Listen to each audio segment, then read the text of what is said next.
I fucking hate Americans.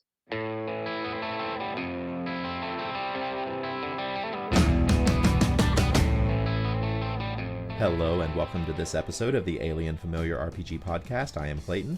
I'm Jordan.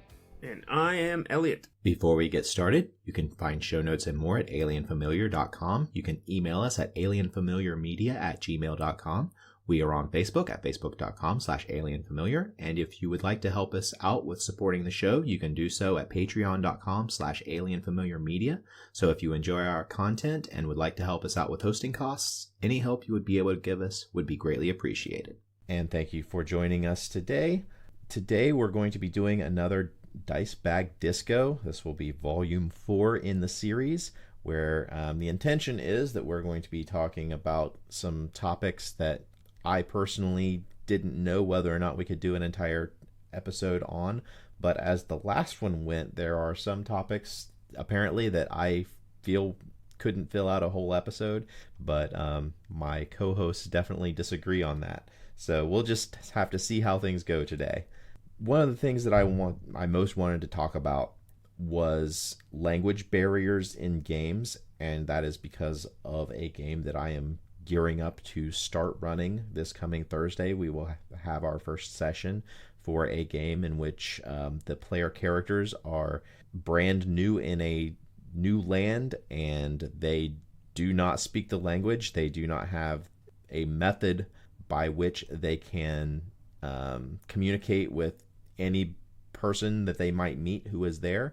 And so I wanted to kind of talk about what your guys' experiences have been with dealing with language barriers in games. My experience is relatively little. I played a deaf mute character once for like 4 or 5 months, and that character, their sole method of communication was by writing down messages and passing them to the other players.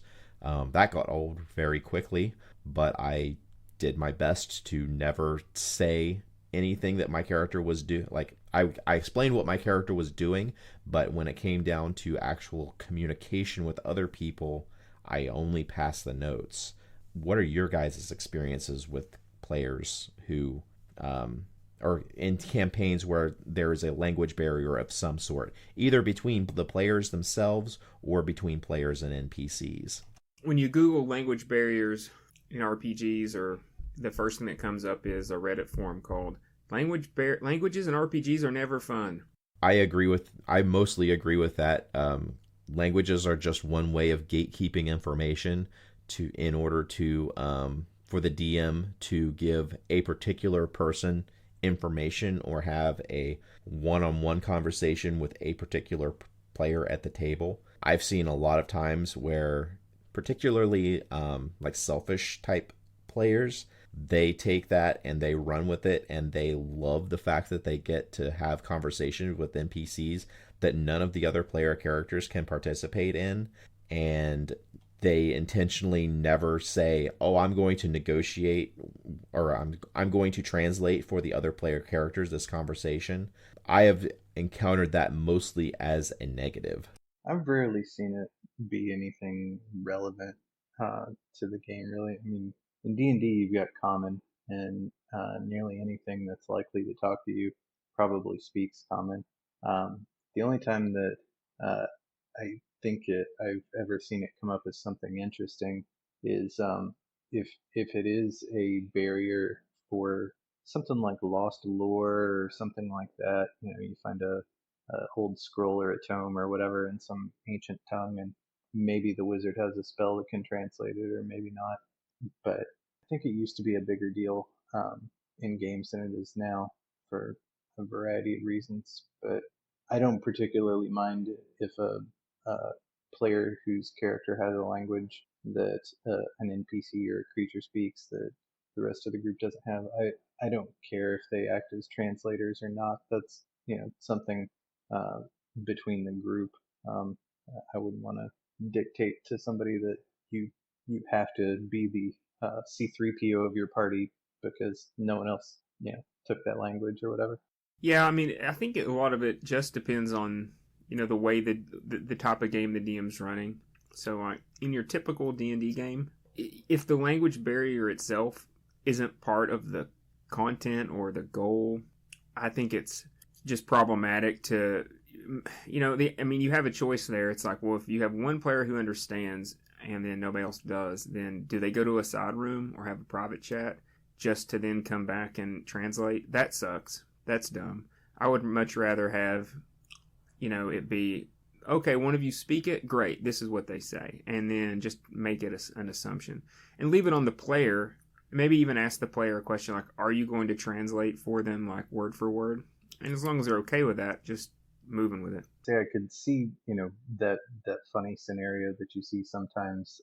Most recently, I saw this in Boba Fett, where you have a translator that, is translating for someone who's being, very abrasive or insulting or whatever, and trying to like diplomatically relay the basic idea without all of the, inflammatory flavor that's being added.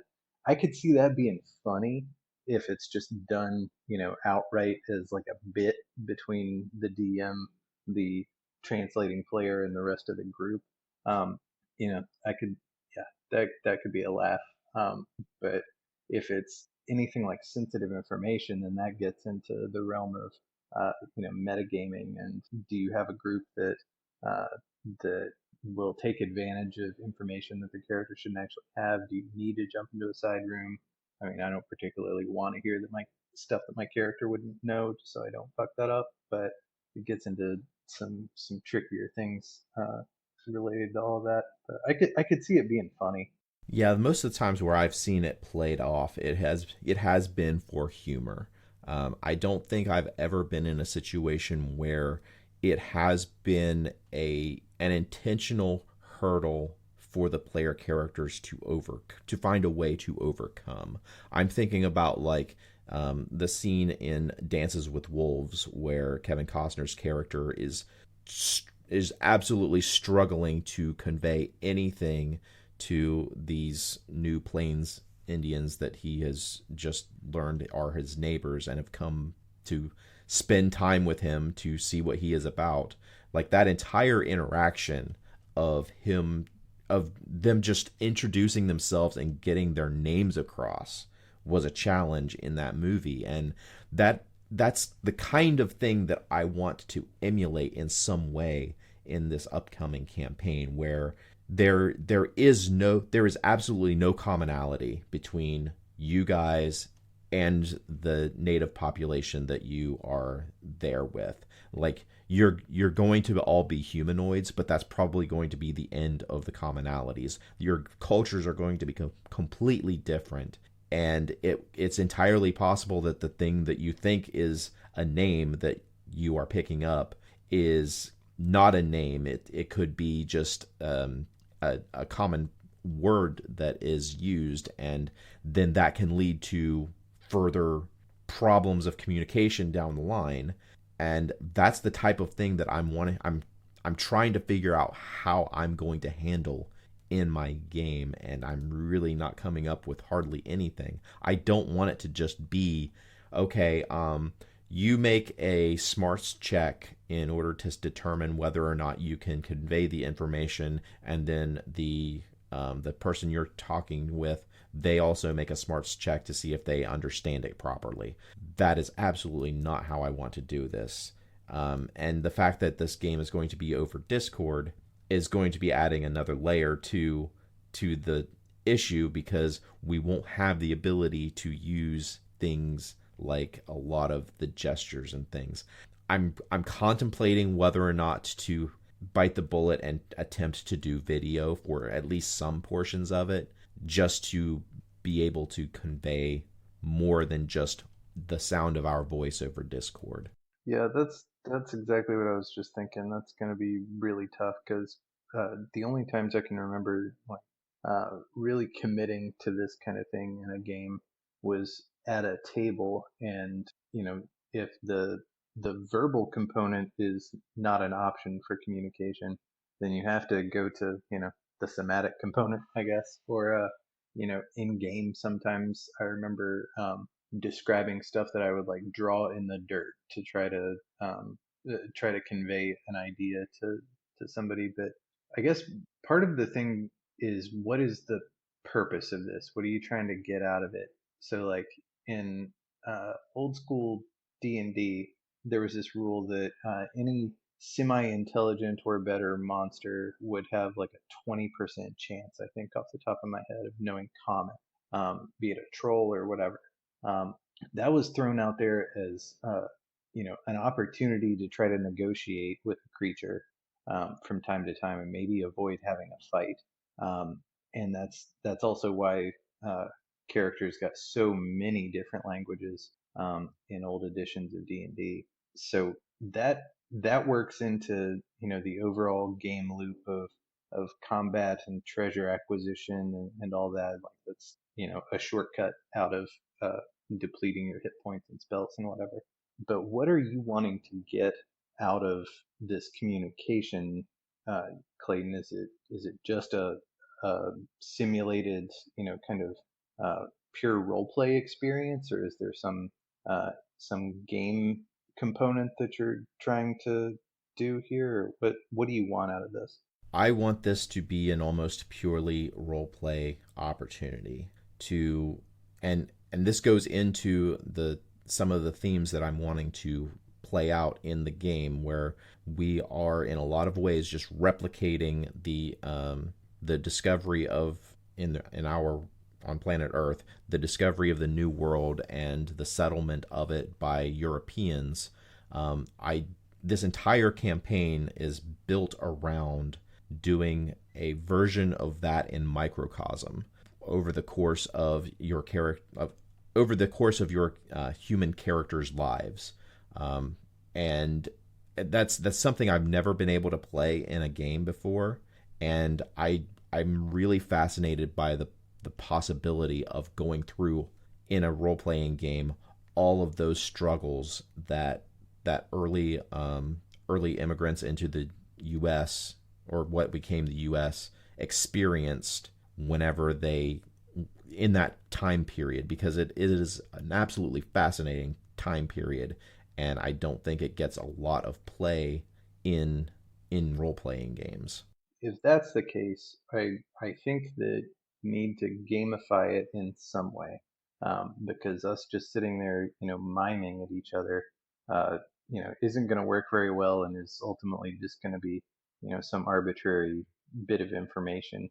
I don't know how much into the dice you want to get, but it seems to me like a unit of reward, quote unquote treasure, would be maybe something like individual words that when we, figure out, oh, this means rock, this means, cow, whatever.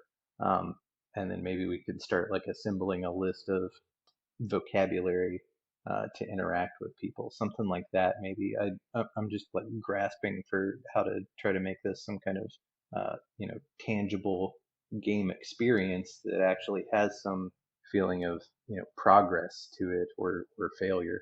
Yeah, I want this to be something that is basically experienced in depth once. Whenever you decide you're going to attempt communication with a particular group of people, that you have no common language, that no common means of communication, we're going to go through it once, and then basically after some in-game time, there will be the opportunity to have either player characters or have one of the native peoples learn enough of the other's language that communication is possible. So this isn't something that is going to always be at the forefront of the campaign, but it is definitely something that I want to have basically a session or two be a huge deal that is an obstacle that the player characters have to overcome. When we were talking off pod, I've thought it. I've had this thought too. I've never attacked it like you have, but I've wanted to make language barriers be more gamified. I think that if you're gonna try to do it justice, it has to be thought about more along the lines of like a quest. And so, considering what we've talked about in your barriers, some things that popped into my mind was, I just read a book where a culture in the world that the character meets for the first time doesn't have emotion, like they don't show emotion on their face. They show them through hand gestures. So anytime they're communicating in their native language, their affective, what we would call, just the, facial expressions and that kind of communication is all done through intentional hand gestures. So like I could see what you could do just for your sake as a DM. There's so much there's so much sign language stuff out there just to make it easier. There could have, because thinking about it in the Native Americans, language differences in the Americas were just as bad. It was a problem amongst tribes, just like everywhere else. You could have like almost like a common language that is like a shorthand that maybe could be done in gestures. That way you could make use of all the pictures and the visuals out there to teach people sign language.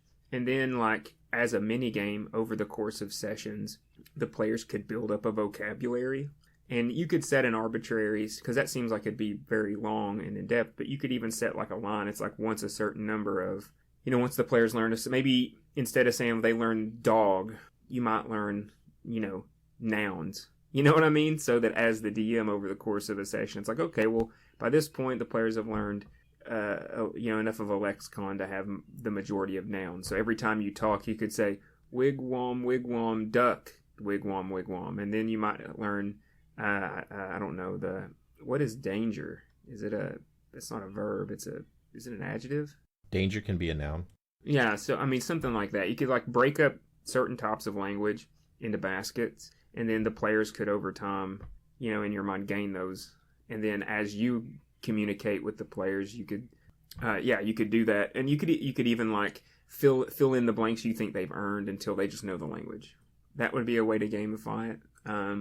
You could even go as far as, like, depending on how much prep you want to do it, I could even see it be fun to, like, part of your prep prepare these, intentional communications. Because they would, the natives would be aware of the barrier just as much as the players are. So it could even become this reciprocal system where, they prepare statements that they, each group could compare statements or whatever based off of the signs that they have or the symbols. And the symbols and the signs may not even necessarily be, I'm just thinking that sign language has just such a huge lexicon of words, an entire, and summed up into like gestures and hand gestures that you could even use. Like I'm thinking of Roll20, you could put a board called the communication board or a couple communication boards, and you could just the players could drag and drop statements from known parts of the language, so known words, and then the same thing could be done but that once again, that's just so intensive of work.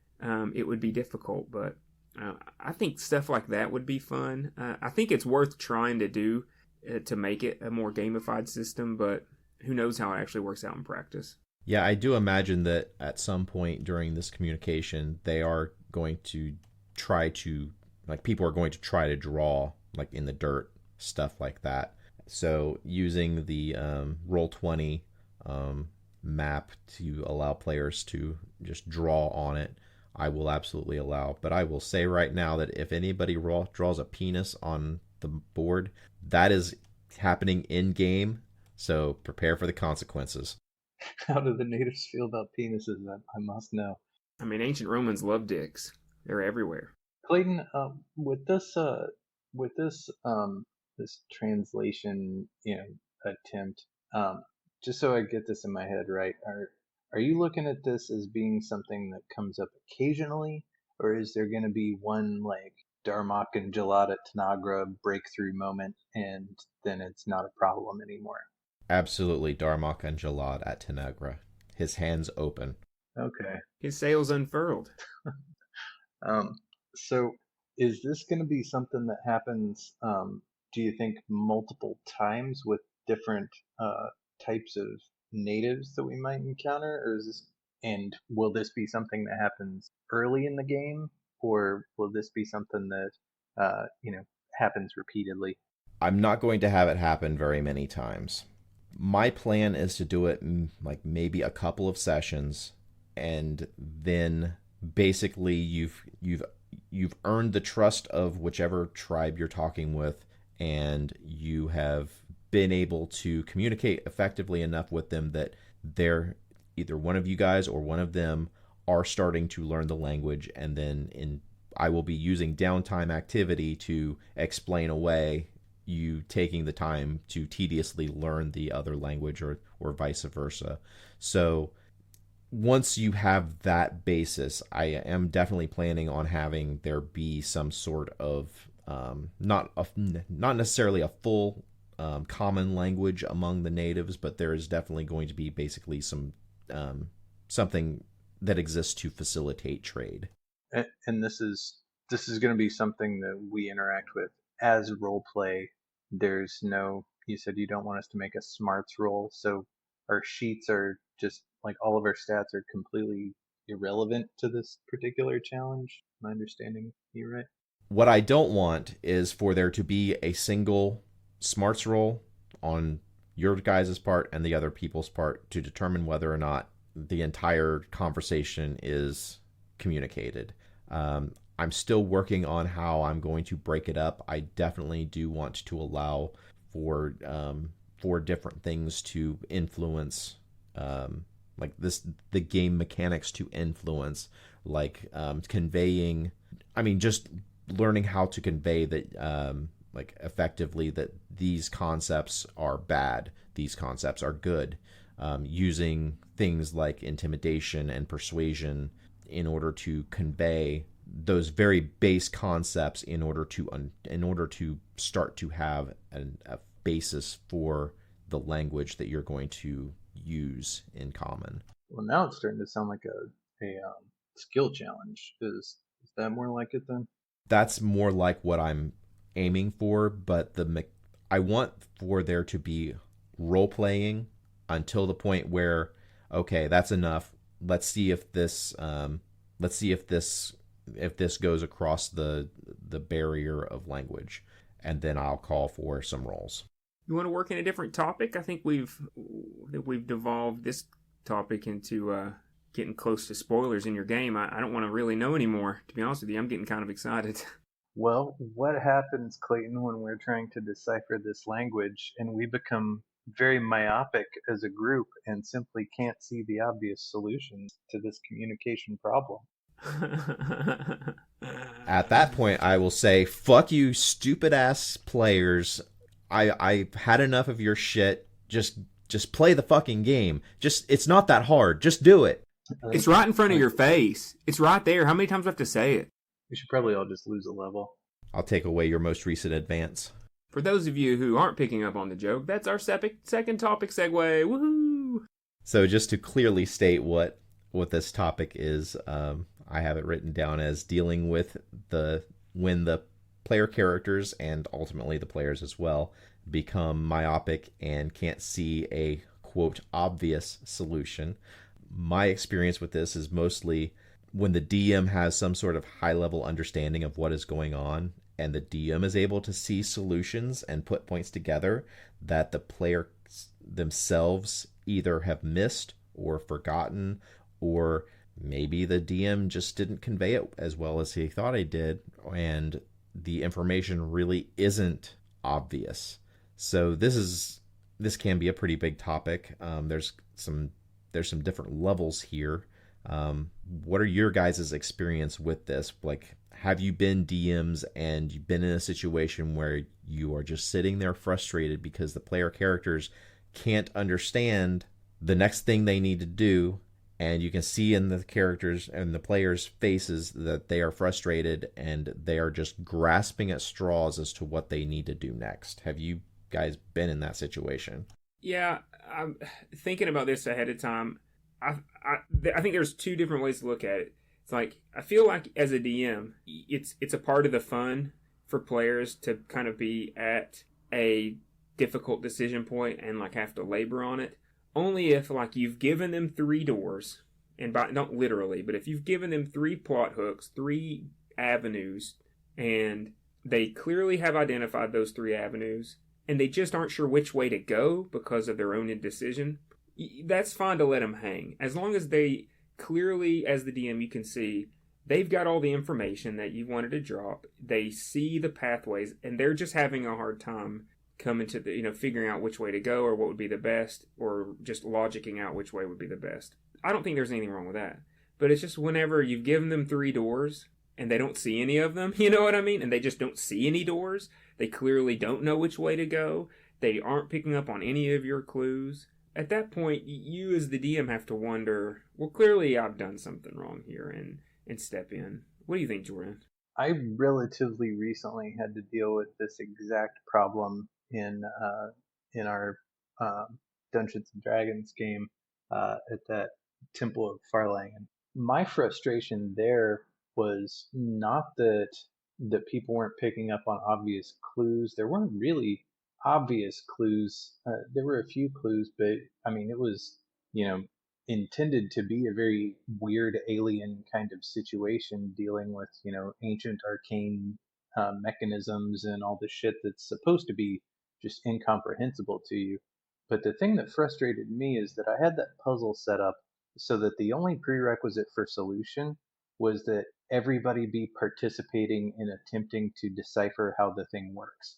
And that lack of participation caused that puzzle to drag on for what seemed like forever. I don't even know how long you all spent there, but that's the thing that pisses me off when a group or certain players in the group aren't even looking for the clues. They're just sitting around waiting for the next thing to wander by for them to kill or something, while they let the smart players or the smart characters noodle over whatever the ancient runes mean and all that kind of shit.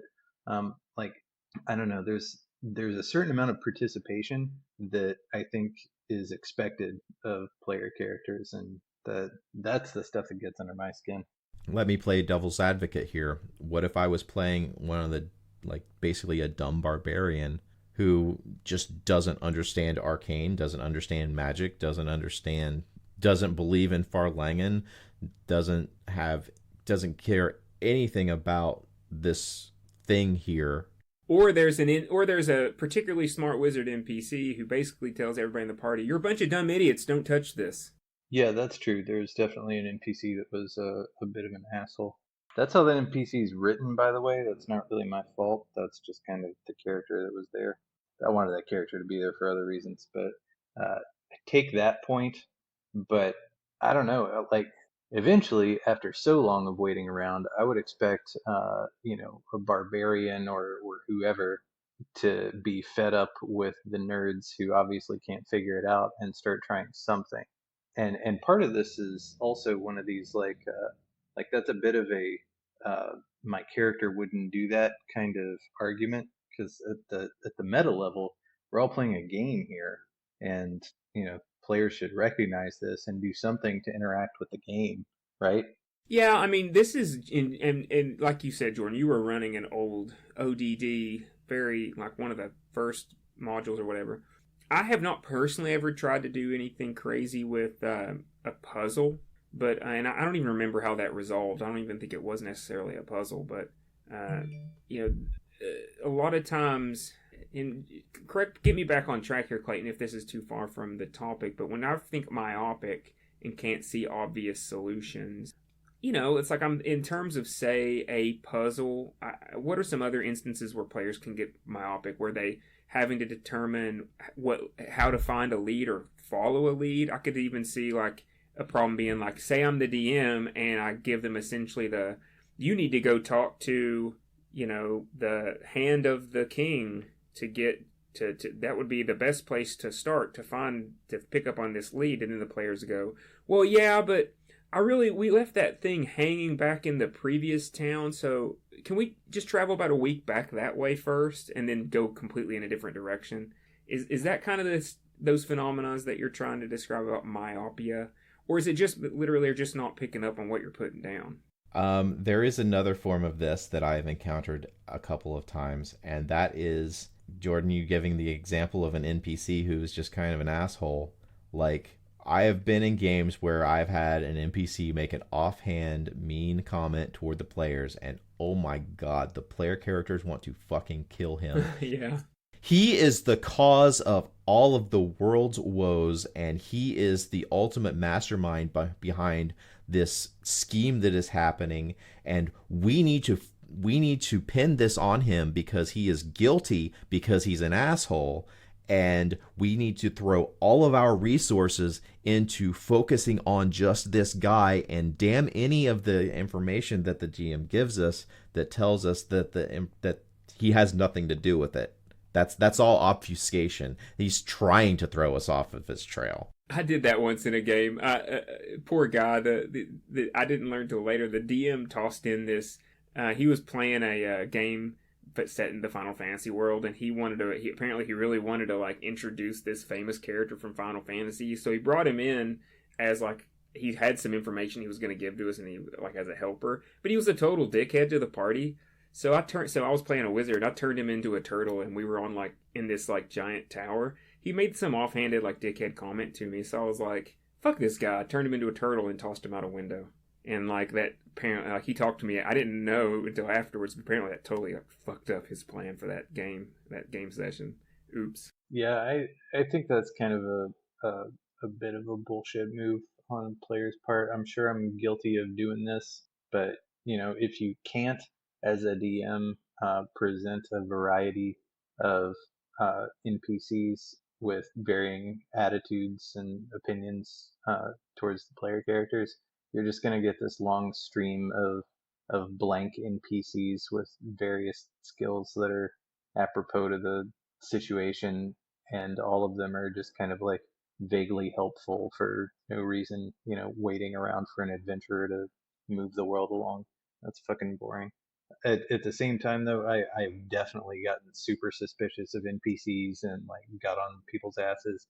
I guess that's fine to do, but what I'm saying is that like it's lame to not expect a variety of different people in the world, whether you're at odds with them or not. Like, sure, hate that NPC, but that doesn't make them, secret Sauron.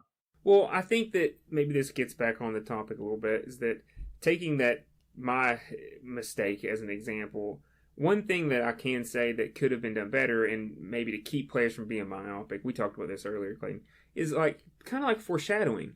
If you want, and like you had mentioned in the chat, maybe nudge theory, but it kind of seems adjacent as the topic. It's like, as you're planning out your game, if you know that a player or an NPC has important information, and you want to run that player as maybe he's a highborn noble and he doesn't bow to anyone, and all the players are common folk. Well, that person would treat those commoners like peasants, and the players won't like this guy. Well, if you just stroll that guy out, then, and expect the players to take kindly to being treated like shit. Once again, we're playing a game. I don't play games to bow down to dickhead NPCs. I do that every day of my life. So, like, setting up some clues that land those breadcrumbs ahead of time, like maybe introduce a second NPC earlier in the session or earlier in the game where it's like, such and such is a dickhead. You really need to make it very plain. Hey, this guy's the key. This guy has the key. He has that information. He knows how to do it. You're going to suffer him. He's a da-da-da. Give them some backgrounding on that character so they know what they're walking into. And same thing with like a puzzle or a dungeon where there's a particular path to avoid or a path to go down. I mean, as a DM, you have to say, I'm okay with them going either way, going to danger or going towards solution, if you're not going to give them breadcrumbs. If it's literally you're putting them at a T intersection in a nondescript hallway, left is the good way, right is the bad way. If you're not going to give them any clue, you have to be okay with them doing either one. But if you really kind of want them to go one way, or if you want to judge them for figuring it out, like, oh, those assholes, how'd they know left is always good in my games, Unless you're going to be that arbitrary, do a little bit of work to lay some foundation, lay some hints down ahead of time so that you can be secure in your judgment when they get to that moment and they're just not figuring it out or not putting in the work to try to figure it out. Or like, because there's nothing worse than like say you have a bad guy that you're confronted with and you treat them as such, and then next thing you know, overwhelming numbers of guards come in, because how dare you treat the noble that way? All he did was come in and treat you like the scum of the earth. You're supposed to just take that shit. I mean, I think that's lame too. So like, it's all about planning, planning. And if it was a small thing that like you didn't expect the players to get hung up on, but they do, I mean, back up if you're playing a module and the module, maybe the module wasn't written that good in that spot, figure out a way around it. Or if you didn't do the work ahead of time and you kind of know it, you know, try to find a not so obvious clue. Or, at some point you just got to suck it up. I've done this plenty of times where something just didn't hash out the way I wanted it to.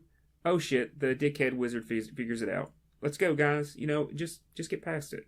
Because getting stuck is frustrating and bad for both the DM and the players. Even if the players are kind of being stupid and not figuring it out, you got a bigger problem in your game if that's the problem. You and I have completely opposite perspectives on role playing within a societal caste system, Eliot. But that's way off topic. I think I disagree with every word you said on that particular part of that issue. But anyway, the thing that I think uh, is important about this whole topic of party becoming myopic um, is that point where they just give up, where they just sit down and it's like, fuck, I don't know, just whatever, I don't know. I think that there's something that it probably has its roots in modern role playing game design that encourages a kind of couch potato way of role playing where you expect that the adventure is going to happen to you. The storyline is just going to be streamed at you from the dungeon master, and you're just going to be, reacting to whatever whenever it's, time for you to say your quirky thing or whatever. Um, that's very different than the active figure it out. If that approach doesn't work, figure something else out, like problem solving way of doing role playing that older versions of Dungeons and Dragons and other games explicitly encouraged a lot more than like 5e and some of the like more narrative style games that are current tended to do. I This is probably a role playing style thing. This is probably an expectations thing, but you know what I'm saying? Like it's almost two completely different kinds of games that are both uh, kind of clumped under the big tent of role playing game. I think of it though more like I just think of it. I bring it into my teaching experience. I think about it like this: those moments are kind of like tests, and if you give a test in your classroom and you've spent a month teaching a content or whatever, and you taught your ass off, you go home to your family and you're like, man, I did a great job teaching today. You just feel so good about it. And then you get to the test and every single kid bombs the test. There's two types of teachers. One teacher says, these kids, god damn it, these kids, oh my god, they didn't try at all. This test, blah, blah, blah. And then there's the other teacher who's like, oh crap, maybe I didn't teach that as good as I thought I did. And, that's kind of the side I'm on. And I think that's just realistic. If you got 6 or 7 people playing in a game and they get to this loggerhead and it's obvious they're not going to get it. Like if 7 people didn't figure it out, the problem wasn't with the people. It was with the test, or the way that you presented the obstacle. That's how I usually would look at it. I also would not say that this is a symptom of the modern gaming mentality, because I remember an instance where we got into a temple and we had to there was one way to solve this puzzle with some glowing runes all around, and when we weren't able to figure out that one way of solving the puzzle, we were just basically deadlocked, and there was like we sat for like a session and a half, just certain characters just banging their head against the wall, and then other characters who didn't ostensibly have the skill set to do anything about the problem. They decided to just go off and explore the ruins. I mean, what do you do in that situation? Well, I mean, we're beating the Temple of Farlangan to death here. Like, admittedly, not the best puzzle ever. But I don't think that's the only circumstance where that problem ever came up. Um, No, for sure. And there are lazy ass parties who deserve to squirm. I mean, there's a lot to be said about puzzle design, and I'm not even sure that this topic is necessarily exclusively about puzzles, but this is, this would fall for mysteries and plot threads and, even some combat situations. But puzzles are a particularly tricky matter, and I understand why, you know, a lot of DMs don't like using them at all, and a lot of players don't like fucking with them at all. It's one of the hardest things to do in game design, and it's one of those deals where it's super rewarding when you nail it, and it's just terrible when you don't. So it's like kind of a high risk, high reward approach to take in any uh, game creating capacity. You see that fall apart in video games all the time. But then there's other examples of games that really nail it, and it's just like notoriously a great part of that game. So I don't know. It's ambitious for sure, and it requires a lot out of everyone involved. I think another way, not to beat this topic to death, but it just occurred to me. I think another common way that parties get myopic in a way that DMs take, in the way honestly is in a way that DMs take as an affront, but in reality they should take as get a clue. Is that kind of piggybacking on your idea of there's this one bad guy or this one guy who's supposed to be an ally, or they just really zero in on this guy, but like. I think we've all played in or ran the game where we had this storyline and this objective that we as the DM feel like this is the direction the players should go. This is where I'm writing my story, and this is the story that should draw them in. And then the players end up getting fascinated by some podunk town they were meant to just blow through, and they just never leave, or they end up chasing other directions because maybe maybe they have like this one fun interaction with an NPC, and then they take an offhand comment like that maybe you as the DM meant to be either throwaway or whatever, and they end up just following that fake lead, or they follow a part of the game in a direction you didn't want them to, and they just do it in this very like determined, you cannot break me of this way kind of thing. That's another instance where I think the party being myopic should really be the clue to the DM that maybe you need to rethink some things. And if you don't want to play the game the players if you don't want to write the game the players want to play, maybe that means the game's dead, or maybe you need to rethink how you're playing the game. But sometimes the party getting myopic is kind of a clue to the DM that they find fun in a direction you're not wanting to take them, and that's a tough decision as a DM to be in. But the party getting myopic doesn't mean the players are doing something wrong. Whenever I have been DM and the players have gotten myopic, when I sit back and think about the events that led up to it, more often than not, I end up having to point the finger at myself. I didn't give out clear information that the player characters needed in order to solve the problem, or I gave it once 3 sessions ago, and nobody writes notes. Nobody writes the types of notes that the DM has.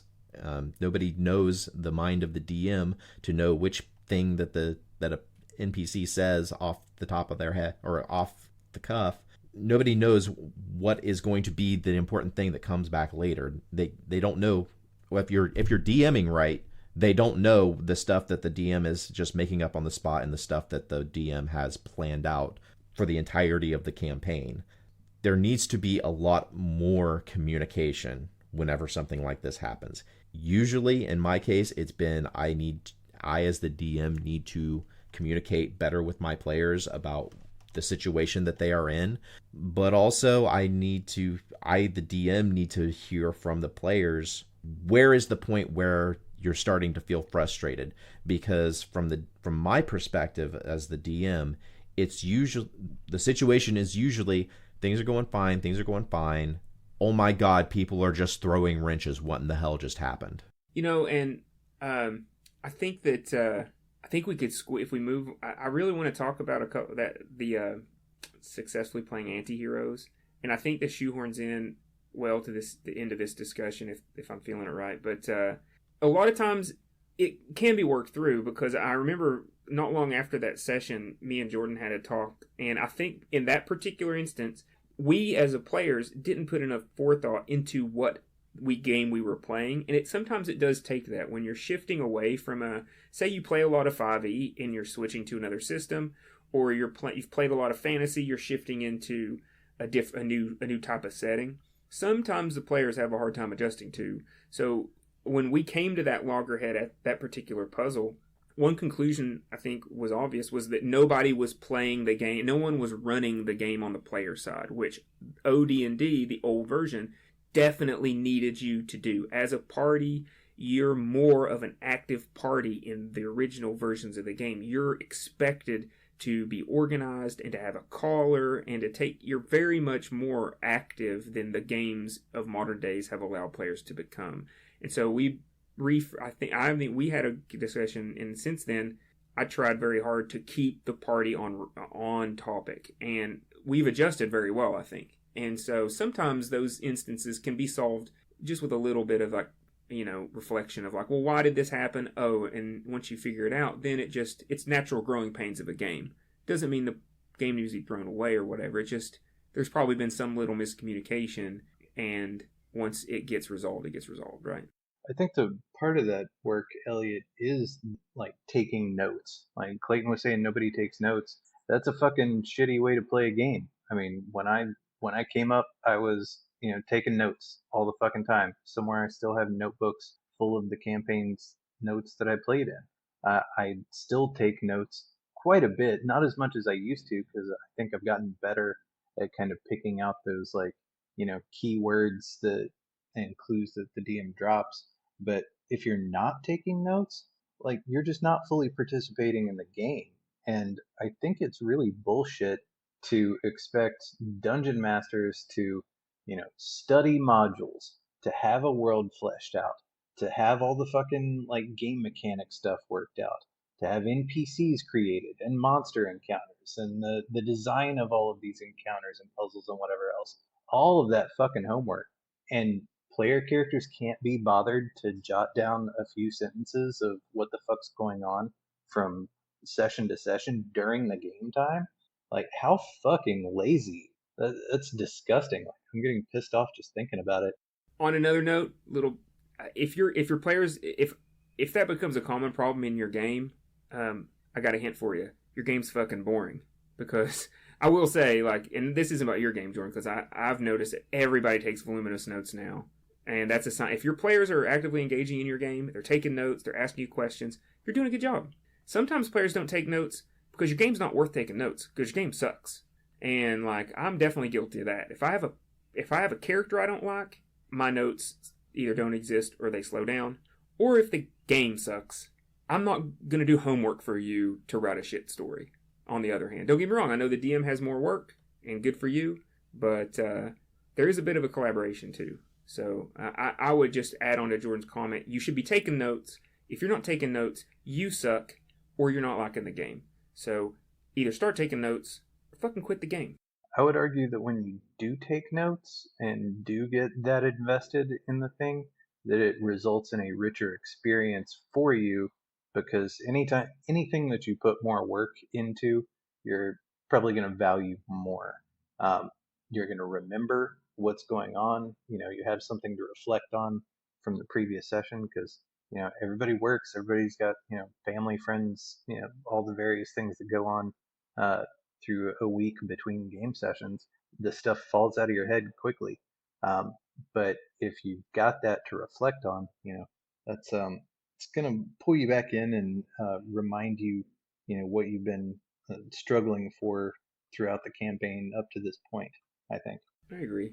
And back to the communication issue, I have taught a lot of people how to play Dungeons and Dragons over the years and other role-playing games. And players need to be taught that they need to take notes.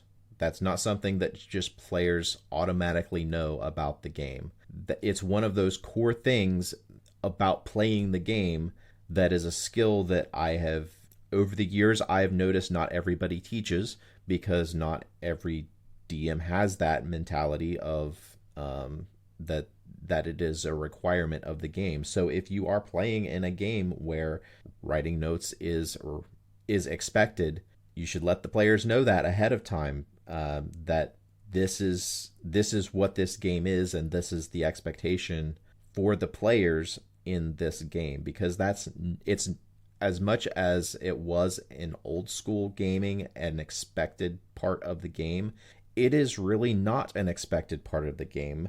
And I don't think that new players should be chastised for not taking notes when they never learned that they needed to, because nobody told them they needed to.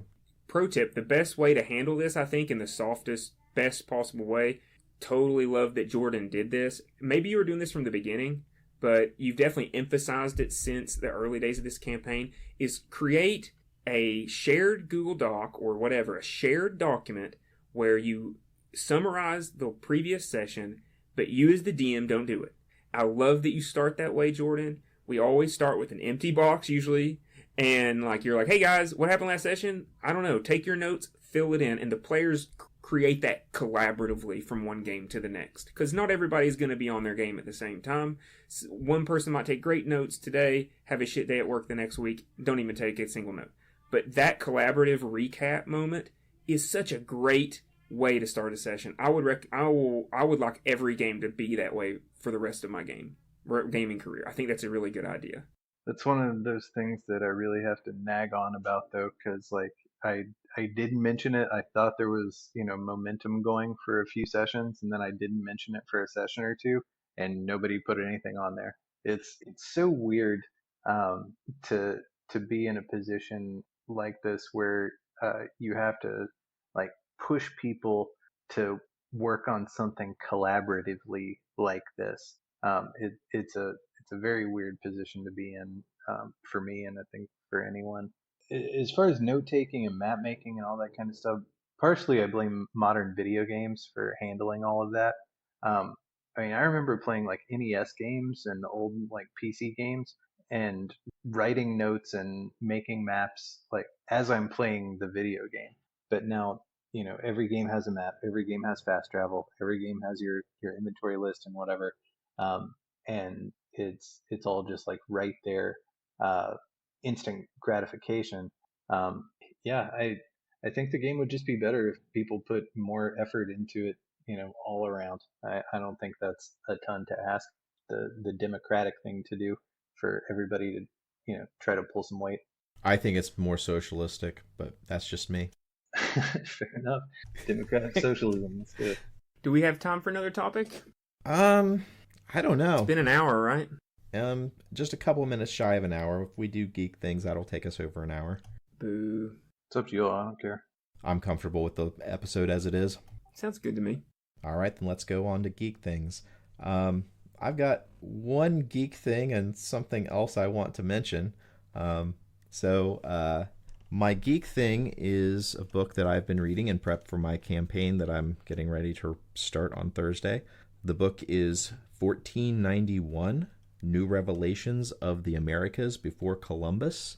This book is, if you're at all interested in what life in the Americas was like before Europeans started making their way over, there's a lot of really good information in this. This book is basically like a synthesis of probably, I think this was published about 10 years ago, and it's basically a synthesis of a lot of the pretty new information that had been learned about the Americas in basically the 20 years prior. So it's basically like a meta book about all of the different things that we learned about the Americas before Columbus, from like basically about the late 80s until about 2010. So if you are interested in this era of history, I definitely recommend it. That's my first geek thing. The other thing I want to talk about is the game Elden Ring. So I'm not too far into the game enough to say whether or not I recommend it as a geek thing, but there is one part of it that has annoyed the hell out of me, and I have to bitch about it in public. And that is the fact that the user interface for the player for PC for this game is shit. It is definitely the worst I've played in a very long time, and it's possibly the worst user interface I have ever experienced. As an example, I wrote down what all you need to do just to exit the game from inside the game. This is an 11-step process, and I've been timing myself to see how quickly I can, from the time I decide, okay, I'm going to exit the game, how long it takes me to get to the Windows screen. The past 4 times I have timed myself. The fastest I've been able to do it is 21 seconds. That's wild. In general, I really dislike that tendency in games to put up a save barrier. It's like, man, if I gotta go take a poop, I just want to shut my game off. If I get tired of your game, just let me save and continue. A game I love and play all the time, The Forest, it has a similar mechanic, but you know, you can at least it gives you the chance to save all the way out to Windows. So you can't save in game easily, but you can save if you exit all the way out to Windows. You just hit escape, exit to Windows, you're saved. That seems fine. There is a step in the quit game sequence that I cannot imagine why in the hell it is there. So from inside the game, you have to exit out to the main menu. Whenever you exit out to the main menu, it basically logs you out of the game. But then in order to access the main menu, to quit the game all the rest of the way out of the main menu, you actually have to log back into the game. You have to actually log back into the multiplayer in order to exit the game.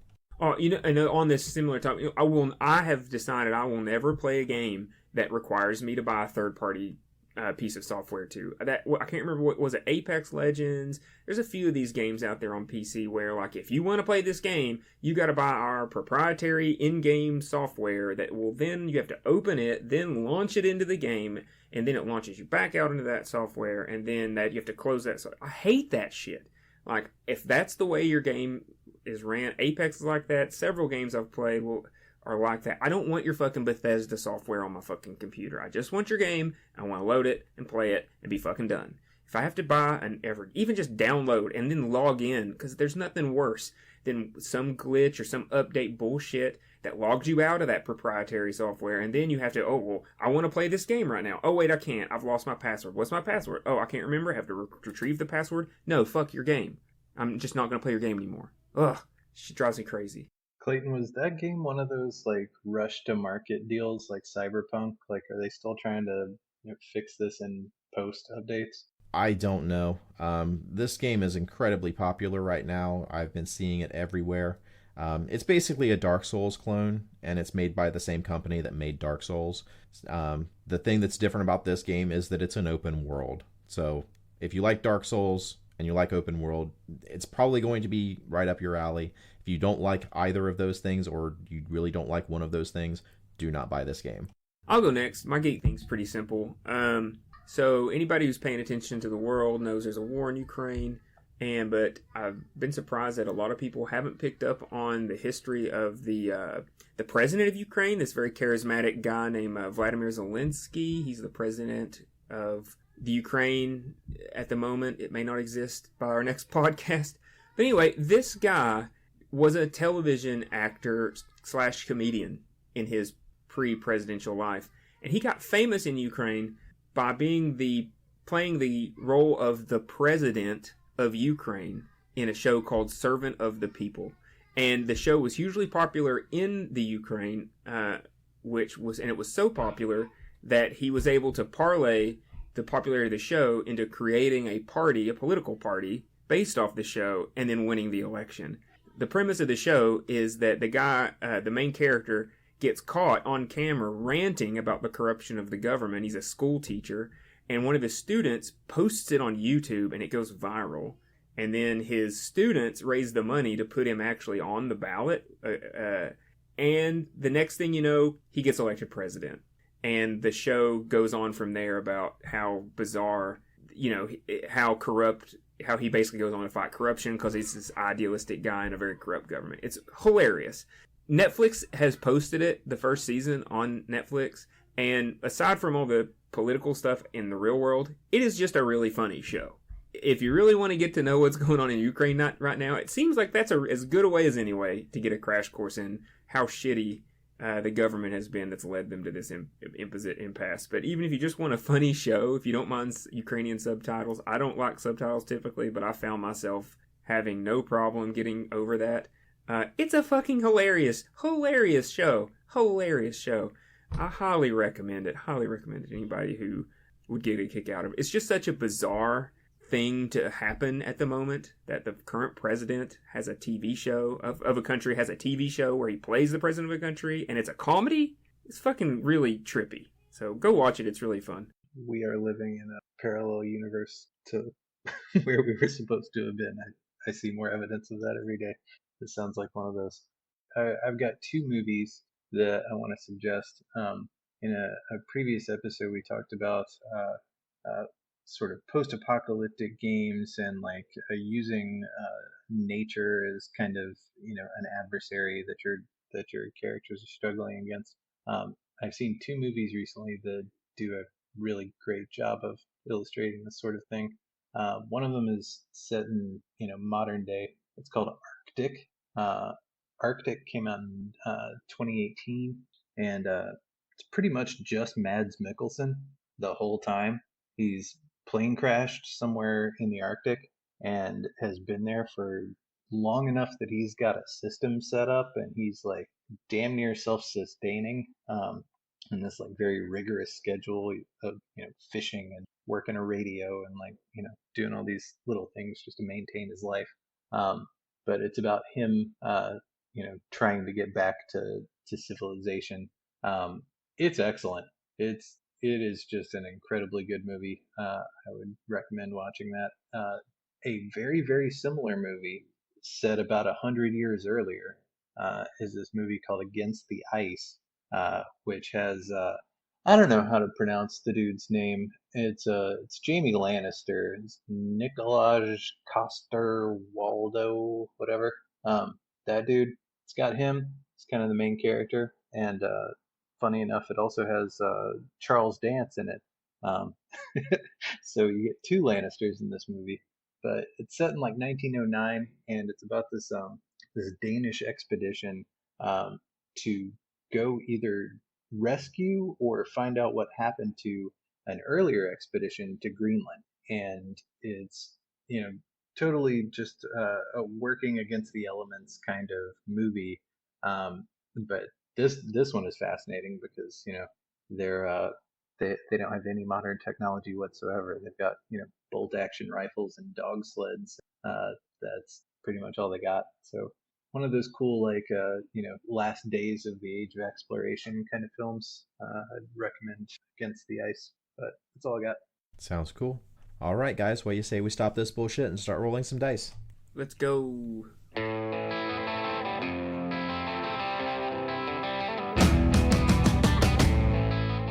This has been a production of Alien Familiar Media.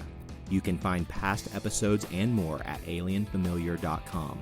You can email us at alienfamiliarmedia@gmail.com. This production is protected under a Creative Commons non-commercial attribution, no derivatives license. Music for this episode is Suburban Outlaw by Forget the Whale and can be found at freemusicarchive.org.